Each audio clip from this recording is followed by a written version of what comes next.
Buen día, queridos hermanos. Es para mí de mucha alegría volverme a encontrar con ustedes en este espacio de la reflexión del día.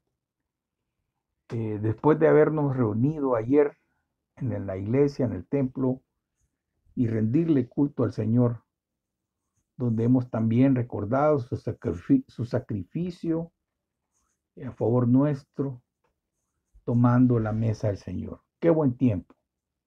Bueno, comenzamos una semana muy fresca de diciembre y la palabra es la que nos anima, la que nos sostiene ya en la recta final de este año calendario. Y continuamos meditando sobre algunos pasajes de la escritura, particularmente en el Evangelio de Marcos. Pero antes de comenzar, quiero hablar sobre algunos detalles.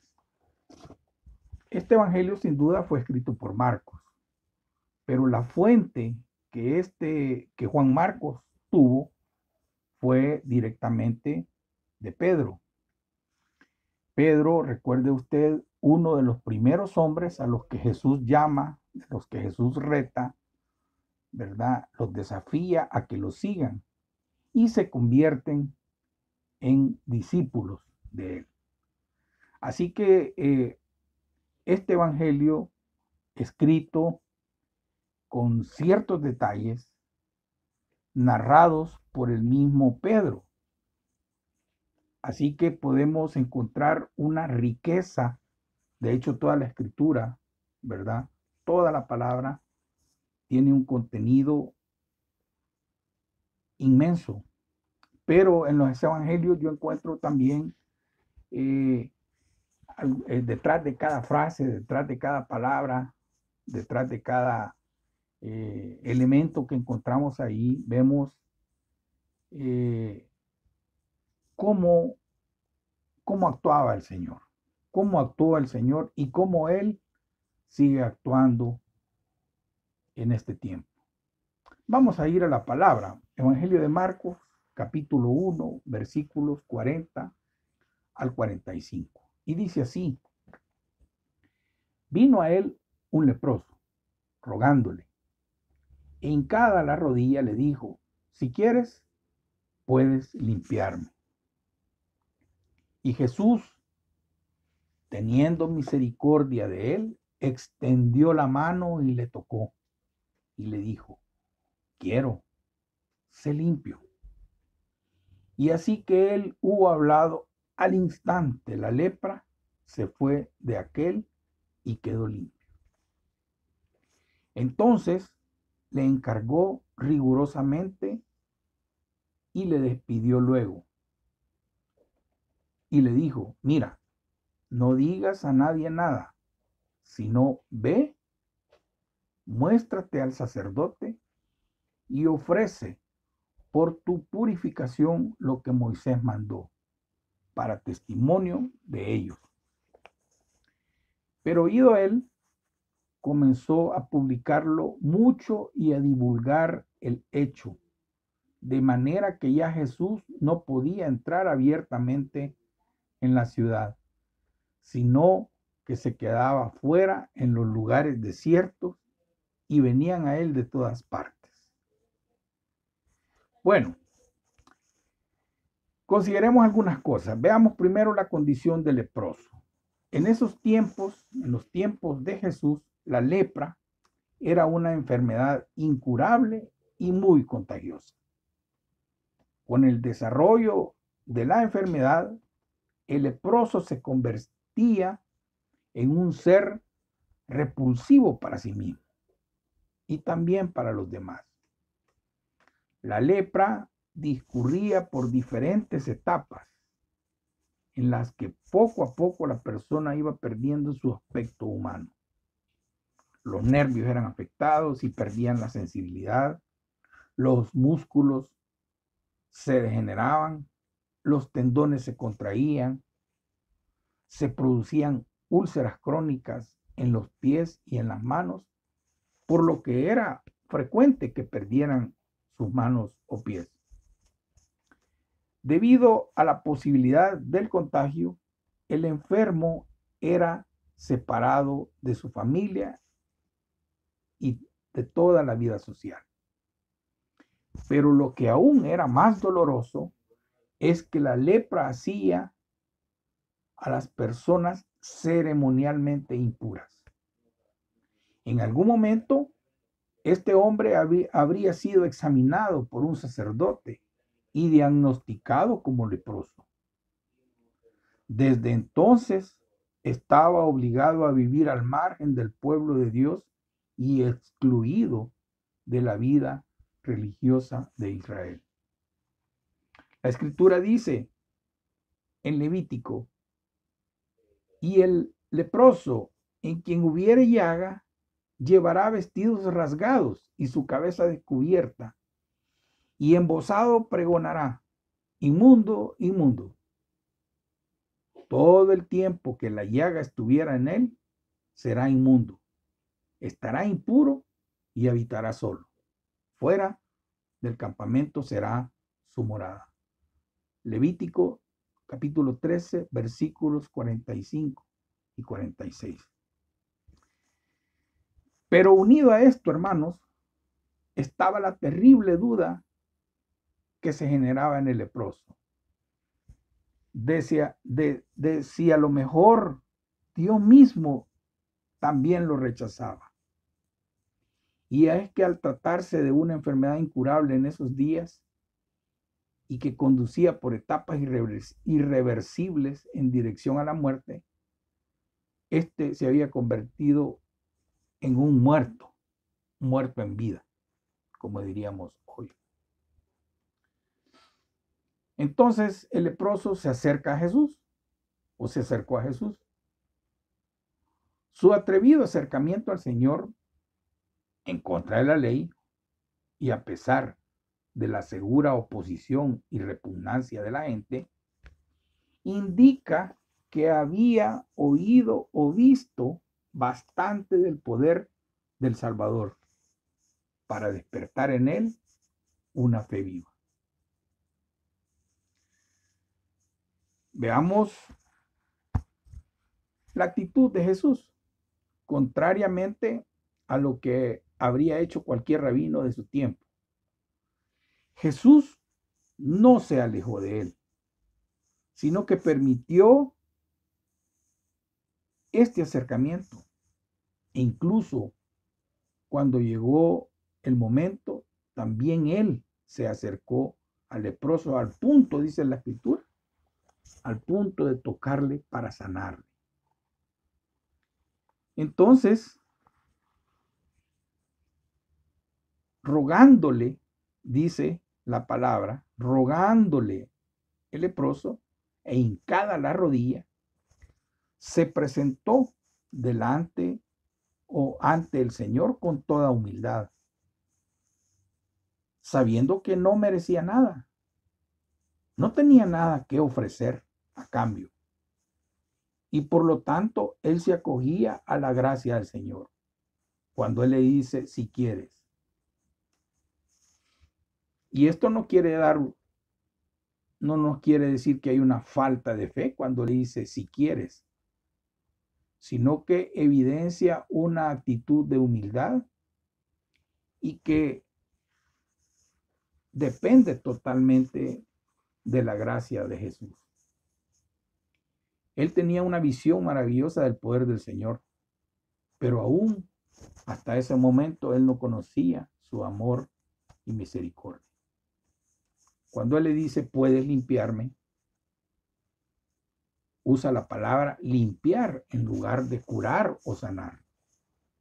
Esto indica que la lepra se veía principalmente como causa de impureza, más que como una enfermedad. Y veamos la respuesta de Jesús. Jesús teniendo misericordia de él. Y es que estos son los detalles, hermanos, de los que yo les hablaba al principio. No se guardan detalles. Pedro no se guarda ese detalle. Me imagino que quedó grabado en su corazón esa actitud de misericordia del Señor esa actitud de misericordia y de amor a aquel que él estaba acompañando. Y dice Jesús teniendo misericordia de él. Literalmente la traducción debía de ser habiendo sido conmovido en sus entrañas. El Señor constantemente tomaba la condición de los afligidos como una preocupación muy personal. Conozco un par de personas que no las mencionaré, pero hay un par de personas en nuestra congregación, más diría yo de un par, que conmueven, que tienen una actitud de amor y de misericordia para con esa gente desposeída, para con las prostitutas, los borrachos, los que venden en la calle. Mire qué amor. Yo he visto a esa mujer, y me refiero a una mujer, me refiero a un par de mujeres, que va y abraza, y los abraza como que ya se han conocido de mucho tiempo, como que se han extrañado. Pero eso solo lo puede hacer Dios en su vida y en mi vida. Bueno, extendió la mano, dice, y le tocó. Una palabra suya habría bastado para consumar el milagro. Como en el caso de los 10 leprosos, que ya lo hemos comentado aquí, que él los sanó a distancia. Y él pudo haber dicho, ahí quédate, ahí quédate, ahí quédate, sé limpio. Pero en este caso dice que él extendió la mano y le tocó. Notemos que el hombre estaba arrodillado delante de Jesús.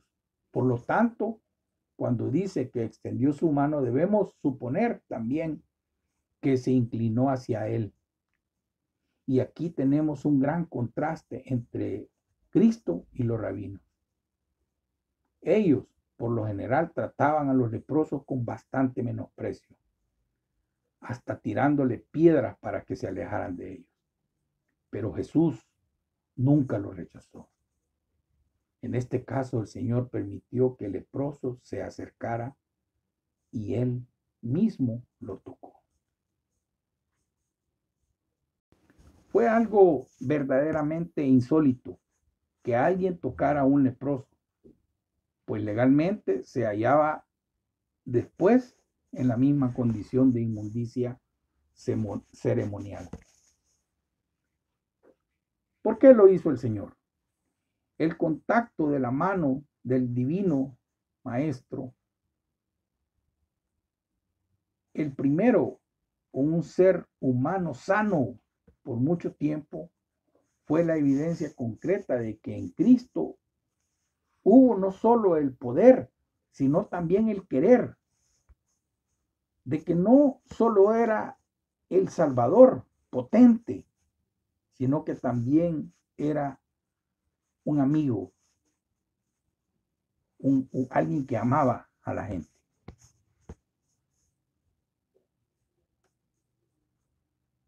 Ahora, quiero ser limpio, la respuesta de Jesús. No tardó en llegar, y con palabras de poder y autoridad, y a la vez de amor y compasión, sanó el leproso y quedó limpio. Un gran médico decía que la medicina es algunas veces curar, con frecuencia aliviar y en una que otra ocasión consolar. Jesús, el médico de médicos, lo hizo todo. Aquella terrible enfermedad, una verdadera muerte en vida en aquellos tiempos, tuvo que ceder ante el dador de vida, ante el príncipe de la vida. No hay límites al poder y al amor de Jesús.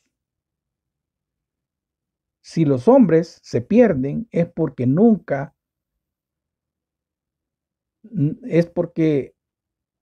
sean demasiado malos o sucios para salvarse, sino que porque nunca quieren acudir a Cristo, que pueden salvarlo. Hay también una prohibición. Dice que le encargó rigurosamente y le despidió luego. No es fácil a primera vista entender de que Cristo lo despidió con tanta insistencia. Vean, casi que lo sacó, lo echó. Pero ¿por qué hizo esto? ¿Por qué le mandó esto el Señor? Jesús insistía a aquellos a los que sanaba para que no divulgasen, porque quería evitar que sus obras de misericordia y de amor se convirtieran en un espectáculo contrastante a lo que muchos nosotros hacemos. ¿Verdad? Que rapidito vamos al teléfono, tomamos la foto y la subimos rápido a las redes sociales para que todo el mundo se entere qué es lo que estamos haciendo. Jesús no hacía eso. Él rehusó convertirse en un mero obrador de milagros y no quiso aceptar la fama que estaba relacionada con esos milagros. De hecho, la fama era un obstáculo para realizar el ministerio que realmente tenía importancia, hermanos. Ve y muéstrate al sacerdote, le dijo, y ofrece por tu purificación lo que Moisés mandó para testimonio de ellos. Y es que cuando el leproso fue sanado y fue al templo, los sacerdotes seguramente tuvieron que acudir a la ley. Tenían que revisar, ¿verdad? Y hacer memoria de qué clase de sacrificios tenía que ofrecer un leproso sanado. Pues en Israel había pasado mucho tiempo de que no habían encontrado un caso similar. Pero con todo esto el Señor quería enseñar cosas esenciales. Primeramente, Él quería mostrar de que, y dejó bien claro, que Él respetaba la ley en todas sus partes, hasta que fue cumplida por el sacrificio que Él mismo realizó en la cruz. Pero había otra finalidad, y esta quizás es la más importante. El Señor pretendía que la vida social y religiosa de aquel hombre en Israel fuera completamente restaurada. Y los encargados de hacerlo eran los sacerdotes, siguiendo las instrucciones que la ley establecía. Al mismo tiempo, el hecho de que el leproso sanado se presentara ante el sacerdote o los sacerdotes para ser examinado, serviría para verificar que la curación había sido verdadera. Y de esta forma el Señor estaba evidenciando un mensaje claro a los sacerdotes acerca de quién era Él. Esta era una de las credenciales que Jesús refirió a Juan el Bautista, si usted recuerda, como evidencia de que Él era el Mesías. ¿Eres tú aquel que ha de venir, le dice, o esperamos a otro? Respondiendo Jesús le dijo, id y haced saber a Juan las cosas que oís y veis. Los ciegos ven, los cojos andan, los leprosos son limpiados. Mateo 11, versículos 3 al 5. Con esta acción estaba manifestando que el reino de Dios estaba llegando a ellos.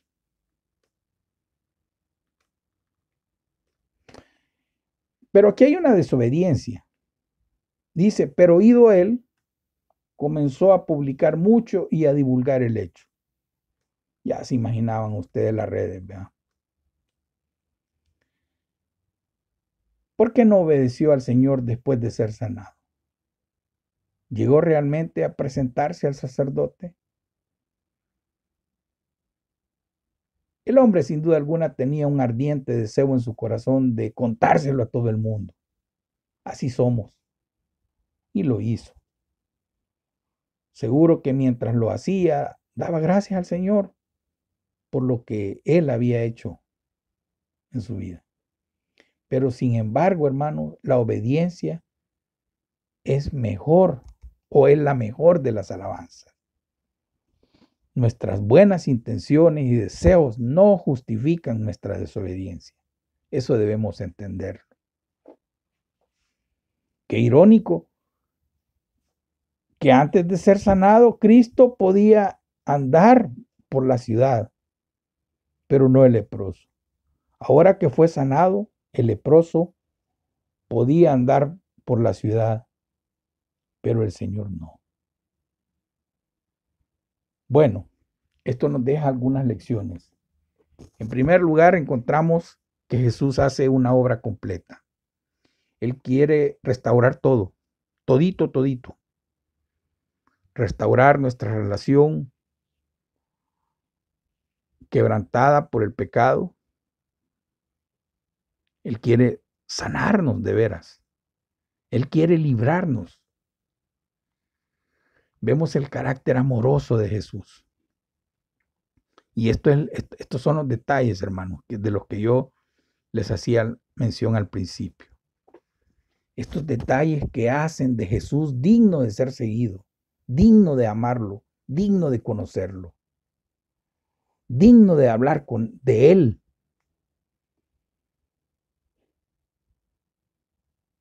Porque no hay otro nombre, dice, en quien podamos o en quien podamos ser salvos. Así que yo le animo esta mañana a que a la luz de las Escrituras usted se anime a seguir a Jesús.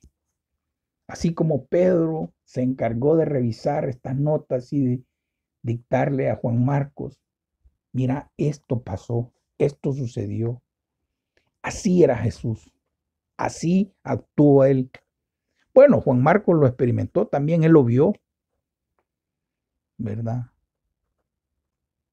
Y al final vemos a Juan Marcos, a Pedro, convencidos de esa causa, trabajando después de que Jesús es crucificado, ascendido al cielo, y continúan haciendo la obra que Jesús les había encomendado. Esa obra que también nos ha encomendado a nosotros. Así que ánimo, continuamos el próximo lunes meditando siempre en el Evangelio de Marcos, aprendiendo más de nuestro Maestro, del Señor Jesús.